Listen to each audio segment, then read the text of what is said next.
আমরা একটা অদ্ভুত কালারের গাছ পেয়েছি, যেটা দেখলে তোমরা মুগ্ধ হয়ে যাবে, একদম ভিউয়ার্স পুরো মুগ্ধ হয়ে যাবে। চলো তোমাদেরকে দেখাই। নমস্কার বন্ধুরা, তোমরা সবাই কেমন আছো? আশা করি তোমরা সবাই ভালো আছো। তো ভিউয়ার্স, আমরা আবারও চলে এসেছি একটা দুস্থ গাছকে সুস্থ জীবন দেওয়ার জন্য। তো চলো যাওয়া যাক। তো বন্ধুরা, আমাদের এই কন্টেন্ট তোমাদের ভালো নাও লাগতে পারে, তো প্লিজ আমাদের সাপোর্ট করো।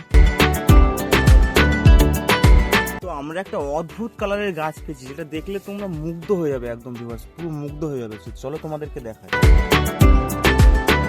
তো ভিউয়ার্স, এই যে গাছটা দেখতে পাচ্ছ কত সুন্দর গাছ। এই গাছটার কালার দেখো, লাল কালার, গায়ের রংটা পুরো লাল। ওই জন্যই বলছিলাম এই গাছটার কালার দেখলে তোমরা মুগ্ধ হয়ে যাবে, কত সুন্দর গাছটার কালার। তো তোমরা দেখতে থাকো, এই গাছটা নিয়ে গিয়ে একটা সেফ জায়গায় বসাবো। বেশি কিছু আর বললাম না ভিউয়ার্স।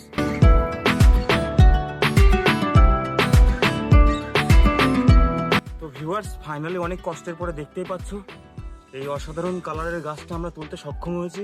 তো এই গাছটা নিয়ে গিয়ে একটা সেফ জায়গায় বসাবো। বেশি কিছু আর বললাম না, তোমরা দেখতে পাচ্ছ প্রচুর কষ্ট হয়ে গেছে আমাকে। তো ভিউয়ার্স, ফাইনালি আমরা খুঁজতে খুঁজতে একটা জায়গা পেয়েছি, খুব সুন্দর জায়গা, খোলামেলা, যেখানে এই গাছটা লাগালে রোদ বাতাস জল ভালোভাবেই পাবে। তো ওই জন্য আমরা এই জায়গাটা পছন্দ করেছি, এই জায়গাটায় আমরা গাছটা লাগাবো। তো তোমাদেরকে জায়গাটা দেখাই, দেখো ভিউয়ার্স কত সুন্দর জায়গা, একটা খোলামেলা।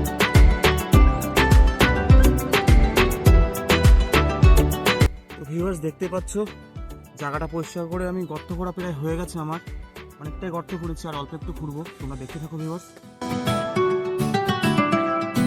তো ভিউয়ার্স, ফাইনালি অনেক কষ্টের পরে গাছটা আমাদের লাগানো হয়ে গেল। দেখতে পাচ্ছ কত সুন্দর লাগছে গাছটায় খোলামেলা জায়গায়। তো তোমাদের ভিডিওটি যদি ভালো লাগে তো অবশ্যই লাইক করবে, কমেন্ট করবে এবং আমাদের চ্যানেলটিকে সাবস্ক্রাইব করতে ভুলো না কিন্তু। Tata guys.